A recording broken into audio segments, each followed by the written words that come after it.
नमस्कार, जन टीवी में स्वागत है आपका। मैं हूं योगेंद्र और आप देख रहे हैं एक मुलाकात में आज हमारे साथ हैं राजस्थान प्रदेश भाजपा के उपाध्यक्ष सुमन शर्मा जी। सुमन जी, आपका बहुत बहुत स्वागत है। सुमन जी, मैं देख रहा हूं काफ़ी साल से आपको राजनीति में सक्रिय हैं, भाजपा के लिए काफ़ी सक्रिय सदस्य के रूप में आप जानी जाती हैं। आपका जो राजनीति का सफ़र रहा, राजनीति में आपका आना और ये यानी कि मैं चाहूँगा आपसे जानना कि आखिर क्या वजह थी कि आपने राजनीति को ही चुना? देखिए, यदि मैं एक शब्दों में कहूँ, जो जनरली लोग कहते हैं कि राजनीति मेरी हॉबी थी, तो वो मेरे साथ नहीं थी। राजनीति में आना, मुझे लगता है कि ना कोई मेरा बैकग्राउंड पॉलिटिक्स का था। मेरी फैमिली में सब लोग सर्विस क्लास लोग हैं, चाहे वो पेरेंट्स की साइड देख लीजिए, चाहे इन लॉज की साइड देख लीजिए। कहीं कोई, मुझे तो लगता है कि एक एक्सीडेंट ही है मेरा पॉलिटिक्स में आना। और क्योंकि मुझे जो लगता है कि मेरे हस्बैंड को ज़रूर राजनीति की बहुत आदत थी, जब वो स्टूडेंट लीडर थे तब बहुत राजनीति किया करते थे, लेकिन बाद में नौकरी उनकी गवर्नमेंट की हो गई तो वो शौक़ उनका उतर गया। तो मुझे लगता है कि ये ट्रांसफ़र हुआ, उनके द्वारा जो शौक़ था वो मेरे में डाला गया। और जब मुझे राजनीति में डाला भी जा रहा था या भेजा जा रहा था, तब भी मुझे राजनीति उतनी अच्छी नहीं लगती थी। तो बेमन से राजनीति में आई, लेकिन अब पूरी तबीयत से राजनीति करती हूँ। अब कैसा लग रहा है? अब मैंने कहा ना कि पूरी तबीयत से राजनीति करती हूँ। बेमन से आई थी, लेकिन अब पूरी तबीयत से बहुत अच्छा लगता है। आपने भाजपा को ही क्यों चुना? हाँ, ये बात लाजमी है आपका, क्योंकि जब हम स्टूडेंट थे और घर परिवार में थोड़ी बहुत राजनीति की बात हो जाया करती थी, क्योंकि मेरे फादर को अटल जी को आदर्श मानते थे। हर बात में घर में चर्चा हो जाया करती थी कि अटल जी ऐसे व्यक्ति हैं, अटल जी के स्पीच की चर्चा होती थी जब कभी हम लोग खाने के टेबल पे इकट्ठे होते थे। तो अटल जी एक दिमाग में मेरे बचपन से ही थे। और फिर जब जिस समय मैं राजनीति में कदम रखने वाली थी, विवाह उपरांत जब मैं जयपुर आई, तो यहाँ उस समय एक मूवमेंट चल रहा था, यदि आपको ध्यान हो, राम जन्मभूमि मूवमेंट था। और उस समय देश के प्रति ऐसा मुझे लग रहा था कि कुछ है भारतीय जनता पार्टी में जो हमें जुड़ना चाहिए। एक अटल जी का बहुत बड़ा व्यक्तित्व था और एक देश के प्रति, पता नहीं, उस समय मुझे लगता था कि राम जन्मभूमि बहुत ही ऐसा मुद्दा है जो देश के लिए बहुत अहम मुद्दा है। उस समय मुझे लग रहा था, क्योंकि मैं एकदम जवान थी, तो मुझे लग रहा था कि इस पार्टी से मुझे जुड़ना चाहिए। और सबसे बड़ा कारण के रूप में मैं अटल जी को देखती हूँ। एक प्रेरणा के रूप में आपने अटल जी को देखा और उसके बाद में तो देखिए, अब एक व्यक्तित्व से प्रभावित होना, उनके विचारों से प्रभावित होकर के आपने भाजपा का दामन थामा। लेकिन सुमन जी, यहाँ एक सवाल मैं जानना चाहूँगा आपसे कि वर्तमान जो राजनीतिक परिप्रेक्ष्य है, उसमें क्या कोई विचारधारा नाम की चीज़ बची है जिससे कि कोई भी बुजुर्ग या आज जो वर्तमान पीढ़ी है वो उससे आदर्श के रूप में उसे मान सके और उससे प्रेरित होकर के और उसका दामन थाम सके? ऐसा लगता है अब आपको? नहीं, बिल्कुल मैं इस सवाल का कोई डिप्लोमेटिक आंसर नहीं दूंगी, बिल्कुल सरल जब आपको जवाब दूंगी कि देश में अब ये स्थिति रही नहीं। जब हम 86 में मैं राजनीति से जुड़ी थी, मैं आपको बताना चाहूँगी, और मेरी उम्र उस समय 18-19 साल की होगी।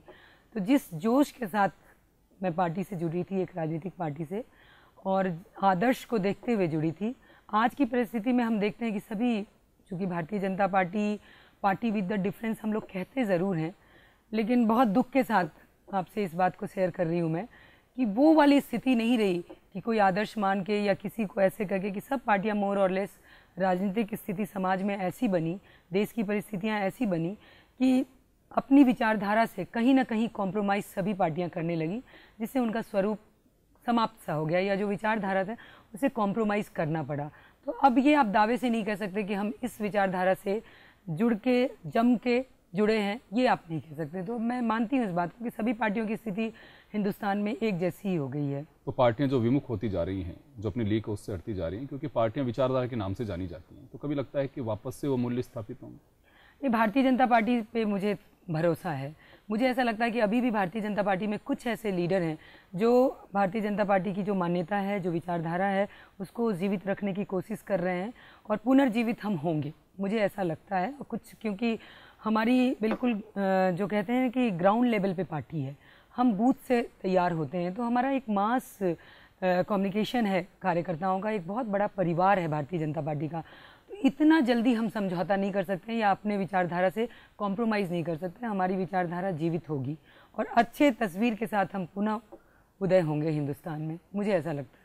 सुमन जी, के वर्कर से लेकर के आप राजस्थान के प्रदेश पदाधिकारी तक का और महिला मोर्चा की राजस्थान के जो कि विंग होती है, पार्टी अग्रिम संगठन के नाम से जाने जो महत्वपूर्ण विंग होती है, उसके आप अध्यक्ष भी रही हैं। तो लीडरशिप, कार्यकर्ता से लीडरशिप तक का आपको जो अवसर मिला है, एक कार्यकर्ता की जो मानसिकता होती है वो किस तरह की होती है, और जो जानकारी जैसे मिलती है, जनरली लोग चर्चा में कहते हैं कि कार्यकर्ता को केवल सम्मान चाहिए, क्या वो वर्कर को उसका जो हक है वो मिल पा रहा है? देखिए, मैं कार्यकर्ता और लीडर जो दो शब्द हैं उनके भेद को मिटाना चाहती हूँ, क्योंकि कार्यकर्ता ही लीडर बनता है। लीडर का मतलब क्या होता है कि पार्टी का चेहरा होता है, वो मास में उसका मैसेज होता है, इसलिए चेहरा बनाया जाता है। बाकी कार्यकर्ता ही होते हैं सभी। भारतीय जनता पार्टी में भी यही व्यवस्था है, और जो कार्यकर्ता हैं वो जीवित हैं। जो लीडर बनने की कोशिश करते हैं वो भारतीय जनता पार्टी में थोड़े समय में बहुत उदय हो जाते हैं, बहुत आगे बढ़ जाते हैं, लेकिन बाद में वो समाप्त हो जाते हैं, क्योंकि उनकी जड़ें ज़मीन तक नहीं होती है। वो आसमान में आते हैं और आसमान से ही चले जाते हैं। तो मैं ये मानती हूँ कि कार्यकर्ता की जो ताकत है वो बहुत ही बड़ी है, और कार्यकर्ता को सम्मान मिलना चाहिए, इसमें कहीं कोई दो राय नहीं है। कार्यकर्ता भारतीय जनता पार्टी का ऐसा है कि सम्मान का भूखा है, ये बात बिल्कुल सही है, और यदि उसको सम्मान नहीं मिलता है तो सम्मान लेना भी जानता है। मैं ये महसूस करती हूँ as a Bharatiya Janata party के कार्यकर्ता के नाते, क्योंकि सम्मान मिले ये ज़रूरी नहीं है, सम्मान लेना भी पड़ता है, और लेने की चेष्टा भारतीय जनता पार्टी का कार्यकर्ता को करना भी चाहिए। जो नहीं करता है तो मैं तो ये कहूँगी कि बेवकूफ़ी है, क्योंकि पार्टी की जान कार्यकर्ता है, पार्टी की ताकत कार्यकर्ता है। अगर कार्यकर्ता ये सब चीज़ें भूल जाएगा तो पार्टी भी खत्म हो जाएगी। तो आपकी जनरली चर्चा होती होगी वर्कर से, कभी शिकायत करते हैं कि हमें जो मिलना चाहिए हक वो हमारा नहीं मिल पा रहा है? नहीं, करते हैं, क्योंकि हम सब लोग इसी समुदाय के लोग हैं जहाँ सब प्रकार के लोग होते हैं। कई जगह होती है, उनकी दूरी भी जो नेताओं से होती जा रही है उसको मिटाने की कोशिश करते हैं हम लोग संगठन के लोग। इसीलिए बरसों से संगठन में हम लोग काम करते हैं, वार्ड स्तर से नीचे उठ के ऊपर तक आते हैं, तो हर के दर्द को समझते हुए आगे बढ़े हैं। इसलिए मुझे मालूम है कि आज बूथ पे बैठा हुआ कार्यकर्ता क्या सोचता है। यदि मैं प्रदेश के अध्यक्ष भी हो गई या प्रदेश के उपाध्यक्ष भी हो गई तो मुझे मालूम है कि बूथ का कार्यकर्ता क्या सोच रहा है, उसको क्या चाहिए। तो ये सब होके हम लोग आगे बढ़ते हैं, तो उनका बिल्कुल ध्यान रखते हैं, उनको समझाने की कोशिश करते हैं, उनको उस रास्ते पे चलने के लिए कहते हैं कि आप इस तरह चलेंगे तो आपको सब कुछ मिलेगा जो आप चाहते हैं। राजस्थान में बीजेपी की बात करें तो क्या पोजीशन मानती हैं अभी आप? देखिए, राजस्थान की यदि हम स्थिति करें तो राजस्थान की जो एक राजनीतिक स्थिति है उसमें दो पार्टियों के रूप में राजस्थान को जाना जाता है, भारतीय जनता पार्टी और कांग्रेस पार्टी। ये दो बड़ी पार्टियां देश की हैं, और यही इसी रूप में राजस्थान में ये दो पार्टियां जानी जाती हैं। और राजस्थान के मतदाताओं का रुझान भी जो है वो एक बार इनको मौका दिया जाता है, और एक बार दोनों पार्टियों में से एक बार इनको दो, एक बार इनको दो, ऐसा एक रुझान बरसों से देखने को हम लोगों को मिल रहा है। लेकिन कुल मिला के अभी की परिस्थिति की अगर हम बात करें, आपने कहा कि भारतीय जनता पार्टी की क्या स्थिति है, तो मैं आपको बताना चाहूँगी कि भारतीय जनता पार्टी की अभी जो स्थिति है वो बहुत अच्छी है। अगर आप लोग को लगता होगा कहीं कि भारतीय जनता पार्टी आपसी लड़ाई में उलझी हुई है, ये इसको मैं कतई नहीं मानूंगी। हम लोग एकदम ग्राउंड लेवल तक पहुँचे हैं, हमारे बूथ लेवल तक कार्यकर्ता तैयार हुए हैं, और ये कमी कांग्रेस में दिखती है।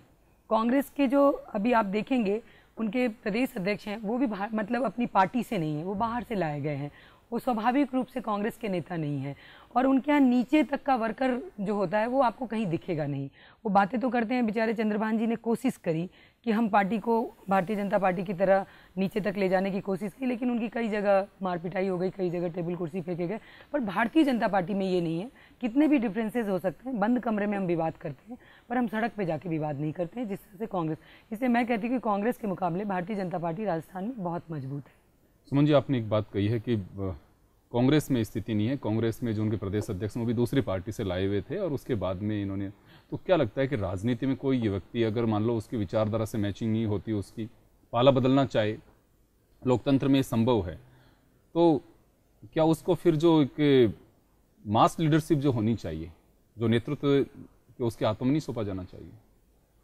ये जो परिवर्तन करके आए पार्टी में, देखिए परिवर्तन करके आए और मास लीडर हो, ये एक चीज, ये दोनों चीज़ अलग है। कई तो परिवर्तन करने वाले आप देखिए मौसम के साथ बदलते रहते हैं, वो कई पार्टियों में जाते रहते हैं, तो उनका वजूद भी नहीं होता है। लेकिन मास लीडर की जहाँ तक बात है कि जिसकी पकड़ होती है, जो एक चेहरा होता है, मुझे ऐसा नहीं लगता कि राजस्थान में कोई दल बदलू लोग इस तरह से मास लीडर के रूप में उभरे हों। कोई जातिगत आधार पे आप कहीं कुछ क्षेत्रों में देख सकते हैं जहां बिल्कुल जातिगत आधार पे चुनाव होता है और जातीय नेता बन जाते हैं। वो मास नेता नहीं बन सकते, मास लीडर नहीं बन सकते, जातिगत नेता तो जरूर बन सकते हैं, और फिर पार्टी उनके बारे में क्या विचार करती है नहीं करती वो एक अलग चीज़ है। लेकिन जो मास लीडर की बात है वो राजस्थान में मुझे लगता है इन दो पार्टियों के अलावा और कोई इस तरह से तीसरे चौथे पार्टियों से आए हुए लोगों में डेवलप नहीं हुआ है। मुझे नहीं दिखता है तो ऐसा। चंद्रबान जी को मौका दिया है कांग्रेस ने? ये उनको अध्यक्ष बनाया है, उनके यहाँ इतनी शॉर्टेज हो गई लोगों की कि उनके पास खुद के लीडर नहीं रहे, इसलिए वो हायर करके बाहर से ले आए हैं उनको।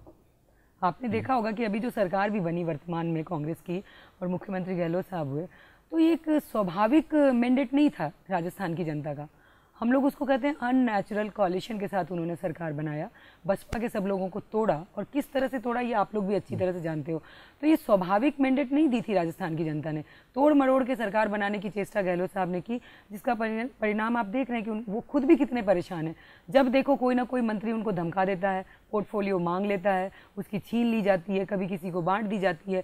तो ये बंदर बांट का खेल राजस्थान में पिछले सालों में मुख्यमंत्री जी के नेतृत्व में चल रहा है, इसीलिए राजस्थान का विकास रुक गया है, मेरा ऐसा मानना है। सुमन जी, एक चीज मैं पूछना चाहूंगा, आपकी बात आप ही की पार्टी से, आपके लीडर्स की आपकी बात नहीं है, दूसरी पार्टियों में ये स्थिति है। जब पूछा जाता है उनकी पार्टी की अगर किसी शिकायत को लेकर के या कोई कमजोरी की बात की जाती है, तो उन्हें दूसरी की पार्टी में कमजोरी नजर आती है। ऐसा क्यों होता है? देखिए, कमजोरी गिनाना है आदमी, जैसे हम सत्ता में होते हैं और विरोध में होते हैं, तो एक सिस्टम होता है कि व्यवस्था के खिलाफ, हम विरोध में जब होते हैं तो हमें व्यवस्था के खिलाफ बोलना होता है, और हम जब सत्ता में होते हैं तो सत्ता की बात को प्रचारित करना होता है। ये अपनी पार्टी की बात रखना और दूसरी पार्टी की बुराई करना, ये केवल बुराई के नाते नहीं किया जाता। भारतीय जनता पार्टी इसलिए दूसरे लोगों की बुराइयां करती है अगर उनमें बुराई है, ये नहीं कि केवल हम भारतीय जनता पार्टी में भी बहुत सारे लोगों में कमी है, उसकी बात को भी हम एडमिट करते हैं। तो एक ये आप ये मान सकते हैं कि जो लोग करते होंगे ऐसा, वो एक मानव स्वभाव है कि अपना कुर्ता ज़्यादा सफ़ेद दिखता है, दूसरे के कुर्ते मैले दिखते हैं। तो ये कि मैं मानव प्रकृति मानती हूँ, प्रवृत्ति है जो लोग प्रकट करते हैं। बाकी ऐसा होना नहीं चाहिए कि केवल बुराई के लिए बुराई हो, ये उचित नहीं है। अपने गिरेबान में भी आदमी को झांकना चाहिए, क्योंकि यदि हम एक उंगली किसी की ओर उठाते हैं तो तीन उंगली हमारी, चार उंगली हमारी तरफ होती है। तो अगर ये सुधार लेंगे तो देश और राज्य सब सुधर जाएगा और सभी पार्टियों में बहुत ताकत आ जाएगी, मेरा ऐसा मानना है। तो सुमन जी के साथ एक मुलाकात में बातचीत जारी रहेगी, लेकिन फिलहाल वक्त हो चला एक ब्रेक का, यह लेंगे एक छोटा सा ब्रेक।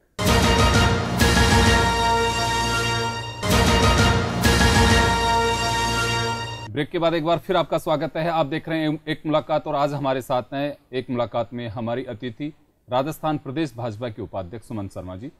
सुमन जी, हम गुटबाजी की बात करें तो आपकी पार्टी की बहुत बार चर्चा होती है कि पार्टी में गुटबाजी इतनी हावी है, और यही कारण थे कि आप लोगों को सत्ता से बाहर होना पड़ा। देखिए, इस बात को स्वीकार करते हुए मुझे कतई गुरेज नहीं है कि नुकसान तो हुआ। हमारी पार्टी में इनफाइटिंग थी जिसके कारण हम सत्ता से बाहर हुए, और जो लोग इससे नकारते हैं तो ये गलत है। मैं पार्टी के उन लोगों से भी हमेशा बातचीत होती है तो मैं कहती हूँ कि अपनी गलतियों के कारण हम सत्ता से बाहर हुए। तो कहीं ये नहीं मैं कहती हूँ कि हमारे यहाँ बिल्कुल गुटबाजी नहीं है, लेकिन मैं जो कहती हूँ कि गुटबाजी तो है, लेकिन हम बंद कमरे में करते हैं। जब वो कमरे से बाहर पहुँचा तो हमारे को नुकसान हुआ, और नुकसान से हमने सबक लिया। अब राजस्थान में ये स्थिति नहीं है, क्योंकि एक बार कोई घटना से सबक मिलती है तो स्वाभाविक है कि हम आगे बढ़ने के लिए उसको हटाने की कोशिश करते हैं। फिलहाल आप लोग कई जगह, मैं मीडिया में भी देखती हूँ, समाचार पत्रों में भी देखती हूँ कि भारतीय जनता पार्टी गुटबाजी में उलझी हुई है। आज की तारीख में मैं आपको भरोसा दिला सकती हूँ कि भारतीय जनता पार्टी कहीं कोई गुटबाजी में नहीं है। वसुंधरा जी और अरुण जी मिल के काम कर रहे हैं, और राजस्थान में हम सरकार बनाने की तैयारी कर रहे हैं। तो इस जो एक भेद की जिस तरह से चर्चा होती थी उसे पाट दिया गया है? बिल्कुल पाट दिया गया। हमने कहा ना कि गलतियों से हमने सबक लिया, गलतियाँ की थी हमने जिसकी सज़ा हमें मिली, और उससे हमने सबक लिया। इन दिनों आपकी पार्टी का सदस्यता अभियान चल रहा है जी। सदस्यता अभियान काफ़ी महत्वपूर्ण माना जाता है किसी भी पार्टी के लिए, और पिछली बार जब सदस्यता अभियान था उससे लेकर के चुनाव तक काफ़ी विवाद रहा। पिछले बार का मुझे तो ऐसा याद नहीं आ रहा है कि कोई ज़्यादा विवाद रहा। कुछ एक जगह हुए थे जिनको फिर हमारी कोर कमेटी होती है, वहाँ ये निर्णय होते हैं। अगर नीचे मंडल स्तर पे कहीं कोई विवाद हो गया या जिले स्तर पे हो गया तो प्रदेश की कोर कमेटी होती है, उसको निर्णय करती है। तो एक दो जगह विवाद हुए थे, वो बहुत, चूँकि हमारा इतना बड़ा संगठन का ढांचा है, उसमें अगर एक आध जगह विवाद होता है तो हम इतनी गंभीरता से उसको नहीं लेते हैं, लेकिन छोटी भी बात को गंभीरता से लेना चाहिए, ये मैं एक बात कहना चाहूँगी। अभी इस बार इसीलिए आपको बताएं कि हमारा सदस्यता अभियान प्रारंभ हुआ है, और हम लोगों ने 20% का टारगेट रखा है, क्योंकि हम रिन्यूअल नहीं कर रहे हैं। पूरे पुराने वाले को भी जोड़ेंगे इस सदस्यता अभियान में, और नए को भी जोड़ेंगे। और हमारा पूरा फोकस इस बार सदस्यता अभियान पे 18 साल से ऊपर वाले उम्र के लोगों को जोड़ना है, क्योंकि हम नए मतदाता को, नए विचारधारा के युवाओं को अपने साथ जोड़ना चाहते हैं। और ये रुझान मुझे यूनिवर्सिटी के चुनाव में नज़र भी आए। आपने देखा होगा राजस्थान के चुनाव में सब जगह एबीवीपी के प्रति लोगों का बहुत भयंकर रुझान रहा। तो मुझे लगता है कि राजस्थान का युवा भारतीय जनता पार्टी की तरफ देख रहा है और इसका एडवांटेज मुझे लगता है सदस्यता अभियान में हम लोग को मिलेगा। और हम नए मेंबरशिप जो करने जा रहे हैं वो 18 साल के आगे की उम्र की 18 से 35 तक के युवाओं पे ज़्यादा फोकस रखेंगे। ये हमारा अभियान है और मुझे ये पूरा विश्वास है, मैं आपको विश्वास दिलाना चाहती हूँ कि ये अभियान हमारा बहुत सफलतापूर्वक होगा, क्योंकि आने वाले दिनों में इलेक्शन भी है सर पे राजस्थान में और हम ये 20% मेंबरशिप करके हमारे यहाँ पूरा जो सेटअप है उसको हम लोग री ऑयलिंग कर लेंगे और री ऑयलिंग के साथ हम मैदान में उतरेंगे तो रिजल्ट भी पॉजिटिव होगा। सुमन जी, भाजपा जो है संघ पृष्ठभूमि के लोग ज़्यादा हैं और संघ की विचारधारा से ही आगे पार्टी चलती है, उसी को आगे ले जाने का प्रयास करती है, लेकिन बहुत सारे ऐसे लोग हैं जो दूसरे दलों से आपके यहाँ पे भी आए हुए हैं, वो आज भी उस जो विचारधारा है उसमें अपने आप को फिट नहीं मानते हैं। दूसरी ओर समय समय पर कभी भी जैसे कि आप कहती हैं गुटबाजी खत्म हो चुकी है, तो ऐसे जब कभी अवसर आते हैं तो बातचीत भी सामने आती है, उनका सिर्फ एक ही फोकस होता है कि जैसे व्यक्ति विशेष से जुड़े हुए हैं। कौन लोग? पार्टी में बहुत सारे आपके वर्कर हैं जो और बहुत ही अच्छी लीडरशिप में भी हैं। एक बात तो मैं आपको बताऊं कि आरएसएस के बैकग्राउंड की जो आपने बात करी, भारतीय जनता पार्टी का हर कार्यकर्ता, मुझे लगता है ये कहने में मुझे कोई नहीं कि उनसे हमारा कोई ताल्लुक़ नहीं है, उनसे हमारा कोई मतलब नहीं है, ऐसा मैं भी नहीं कहूँगी, ना कोई भारतीय जनता पार्टी का कार्यकर्ता ऐसा कहता होगा। हमारी उनकी विचारधारा से हमारी विचारधारा मेल खाती है और हम उनके आदर्शों को अपनाते हैं। जो आरएसएस के लोग हैं वो एक देशभक्त हमारा पृष्ठभूमि है उनका, और क्योंकि भारतीय जनता पार्टी भी अपने देश से प्रेम करती है इसलिए उस पृष्ठभूमि को वो पसंद करती है। तो हम तो ये सोचते हैं कि हर भारतीय जनता पार्टी का कार्यकर्ता एक स्वयंसेवक है। ये ऐसा कोई भी, अब 2-4 लोग जो दूसरी पार्टियों से आए हैं उनको भी हम प्रशिक्षित करते हैं, उनको भी हम बताते हैं कि हमारे पार्टी की क्या विचारधारा है, हम लोग कैसे, हमारी पार्टी की मूलभूत नीतियां हैं, उससे हम उनको ओतप्रोत करते हैं और उनको भी हम बनाते हैं अपनी तरह।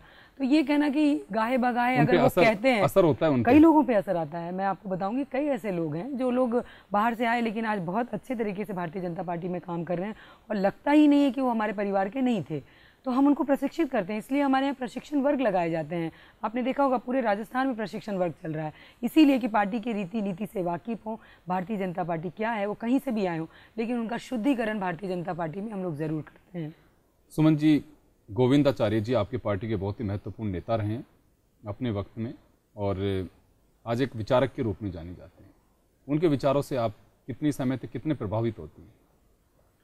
देखिए, गोविंदाचार्य जी बहुत ही प्रबुद्ध और ज्ञानी व्यक्ति हैं। भारतीय जनता पार्टी में भी जब वो थे तो हम लोग उनको थिंक टैंक कहा करते थे, आप लोग ने भी नाम दिया था और वाकई में वो थे। वो इतने विचारवान और इतने ज्ञानी व्यक्ति हैं, उनके विचारों में कभी कभी किसी किसी विषय पे हो सकती है कि पार्टी में मत भिन्नता रही होगी, लेकिन वो जितनी बार भी जो बातें देश के सामने देश के हित में रखते हैं वो बातें बहुत सही होती हैं, क्योंकि वो स्वदेशी के लिए अभी बहुत संघर्ष कर रहे हैं, स्वदेशी पे वो बहुत काम भी कर रहे हैं। ये तो देश हित का है, इसमें कहीं हमसे और उनका कहीं कोई दुरागाव भी नहीं, जो वो कहते हैं उसको हम लोग स्वीकार करते हैं। लेकिन एक आध मुद्दे थे जिसको कुछ इस तरह से प्रकट किया गया या पेश किया गया जो लगा कि कहीं हम लोगों में लड़ाई है, पर ऐसा नहीं। उनके विचारों से हम लोग आज भी सहमत हैं, कल भी सहमत थे और मैं भी उनको मानती हूँ, उनके विचारों का सम्मान करती हूँ। 3-4 दिन पहले उन्होंने कहा कि अब वक्त आ गया कि भाजपा और कांग्रेस को गठबंधन करके सरकार चलानी चाहिए। देखिए, अगर आप ये बात कहेंगे उनके लिए तो मैं आपको याद दिलाना चाहूँगी कि एक ब्लॉग भी अडवाणी जी ने भी ऐसा ही कुछ कहा था कि सरकार नहीं आ रही है। ये इन बातों को मैं इस तरह से देखती हूँ पार्टी में कि ये एक व्यक्तिगत विचार हो सकते हैं कि जो देश की स्थिति बन रही है आज, देश का जो सिनेरियो है उसमें एक व्यक्ति जब अपने घर पे या अकेला होता है तो देश के लिए सोचता है, उसको जो परिस्थितियाँ दिखती है उसमें उसके विचार ऐसे मन के आते हैं जिसको वो प्रकट करता है। तो मुझे लगता है कि ये उनके व्यक्तिगत विचार हैं, जैसे अडवाणी जी ने अपने ब्लॉग पे लिखा था और जो गोविंदा जी ने कहा कि दोनों को मिलकर बनानी चाहिए या दोनों को नहीं बनानी चाहिए, तो ये निहायत ही व्यक्तिगत विचार मैं मानती हूँ, ये पार्टी का विचार नहीं मान सकती मैं इसको। उनका व्यक्तिगत विचार हो सकता है। दूसरी ओर अभी एक बहस का विषय था, कांग्रेस के ही एक नेता और वो एक मंत्री, दोनों ने ये कहा कि आगामी जो चुनाव होगा लोकसभा का वो राहुल बनाम नरेंद्र मोदी होगा। देखिए, राहुल जी का तो है जो है, आप सब लोगों को पता है, कांग्रेस में तो कुछ है ही नहीं सिवा गांधी परिवार के। तो वहाँ से राहुल जी का नाम आना तो स्वाभाविक है। हमारे यहाँ से तो कई नाम है, आपने देखा होगा अभी अगर नितिन गडकरी जी का एक इंटरव्यू आया था, मैंने भी सुना था, उसमें उन्होंने कहा था कि भाजपा में तो बहुत लंबी फहरिस्त है भाई प्रधानमंत्री बनने की, हमारे यहाँ कमी नहीं है।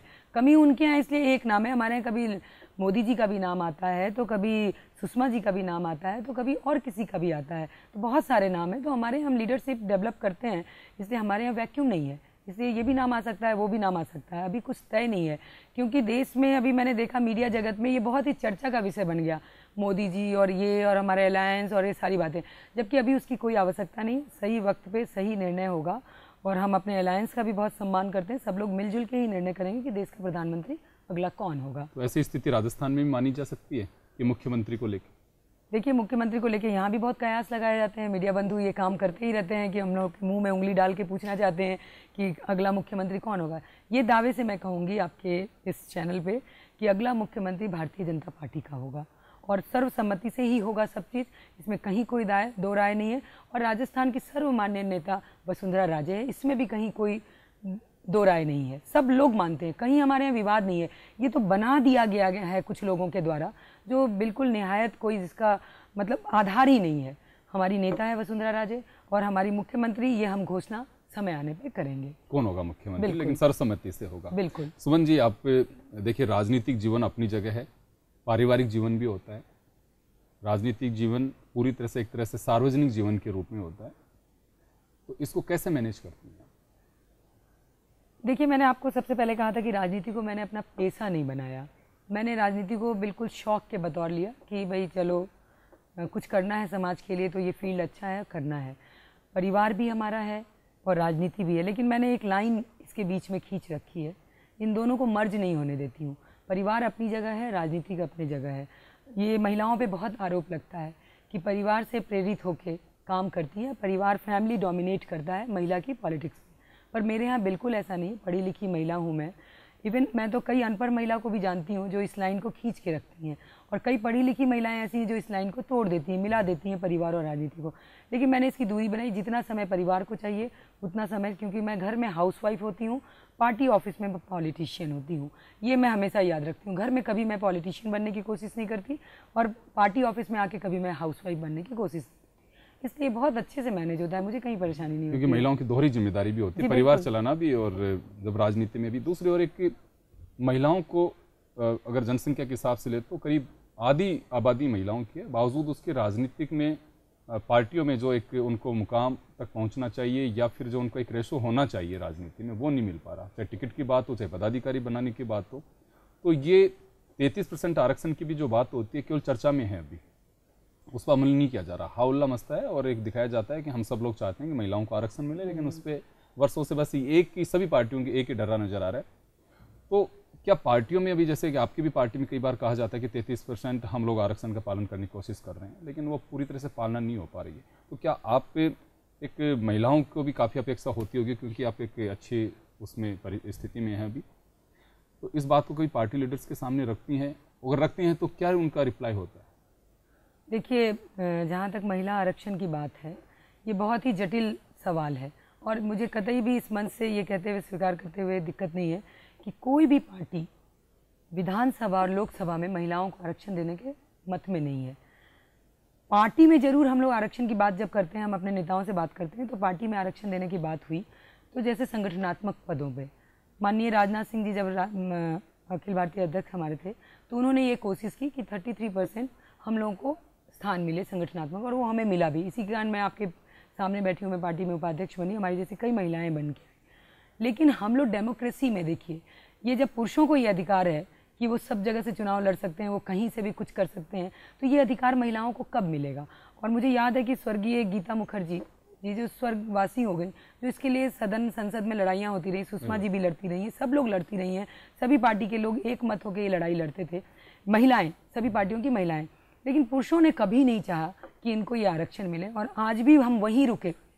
वो स्वर्गवासी हो गई और कई लोग उस क्रम में होंगे, लेकिन मुझे नहीं लगता है कि पुरुष ये अपना अधिकार इतनी आसानी से हम महिलाओं को देंगे।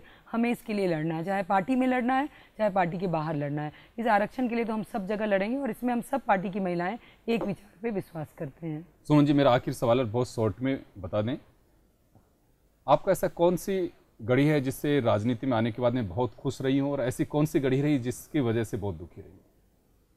देखिए, जीवन में खुशी का एहसास तो मुझे एक पहला इलेक्शन जो होता है वो अनुभव देता है। तो मैं पार्षद का 94 में चुनाव लड़ी थी, जब ये 74 अमेंडमेंट के बाद महिला आरक्षण के थ्रू मुझे लड़ाया गया था। तो एक बहुत अच्छा लगा था, पहला इलेक्शन लड़ रही थी, अब तक संगठन में काम करती रही, तो वो मान सकती हूँ कि जीवन का सबसे राजनीतिक फील्ड में सबसे खुशी का पल रहा। और दूसरा यदि आप पूछेंगे दुख का पल, तो वो भी राजनीति से ही संबंधित रहा। जीवन में कहीं और कहीं किसी पहलू में मुझे कठिनाई नहीं आई।